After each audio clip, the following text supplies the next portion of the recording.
Welcome back everybody to building an HO train layout. Today is going to be a kind of different video than all the other episodes. As you may have seen from the thumbnail, today's going to be completely different. There's a lot of changes I need to explain, so let's get started. Alright, so here's the 4x8 train layout completely deconstructed. And the reason why it's been deconstructed, well, it's for my new layout here on the left. And the new layout series is going to start next Friday. But for now, we're going to focus on the 4x8 train layout for the one last time. Not only did I have a lot of fun building this layout, but I did learn a lot too, which will all be applied to the new layout. One of the first things I did was remove the train yard. Nothing was glued down or ballasted yet, so I could easily take off the nails, which I could save, and then I could easily remove the train yard. I did of course remove any engines and freight cars. And now we can remove the train yard, all for those very valuable switches.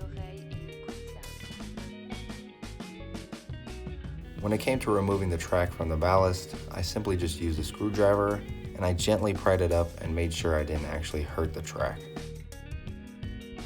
And it was actually a lot easier than I thought it was going to be.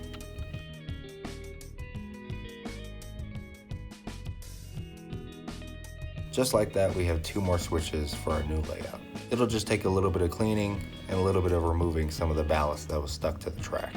To do that, I'm going to be using this engraving tool. It has a strong metal point that'll work perfectly. And of course I did save all rail joiners. Now we have a clean track, and of course the switch still works. After it's all said and done, here's what's left. So if you're wondering if I'm going to get rid of the entire layout, I'm not. I'm pretty much going to cut along this line and then keep this 1/3 of the layout because, well, I still like it. It'll pretty much just be one large diorama. One of the last things I did remove from this section was the couple of trees I made. These trees were very poorly made on my end, but they look alright, I guess, but they'll just sit on the other side of the layout.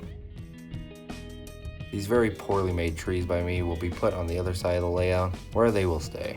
I found a good spot next to the Dairy Queen on a nice patch of dirt, and I simply just stuck them back into the ground. And of course, to do a little bit of touching up, I put some dirt around the base and then finished it off with some scenic glue.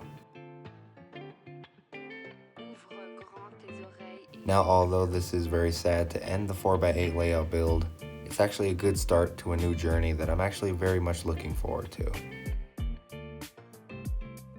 I did learn a lot with this layout, and I plan to use all those skills I've learned on my new layout. Well, I hope you guys did enjoy this last little episode of the building of a 4x8 train layout. It is kind of sad that things are going to end this way, and it's all pretty much been deconstructed at this point. Now, I did mention in the last episode that I was going to be starting a new layout. I just happened to start a lot sooner than I actually thought I was. Well, that's usually how it works out anyways. Pretty much patience got the best of me. I would like to thank everybody very much for watching and tuning in to the 4x8 layout build, but I hope you guys enjoy the new layout build as well. It's going to be way better, way more detailed, way more realistic. I'm going to be going over every single thing I do. It's going to be very exciting, and I hope you guys are looking forward to it. So that's going to be the end of my little monologue here at the end. Like I said, thank you guys so much for tuning in. And on that note, I will catch you guys in the brand new series next Friday. Peace out.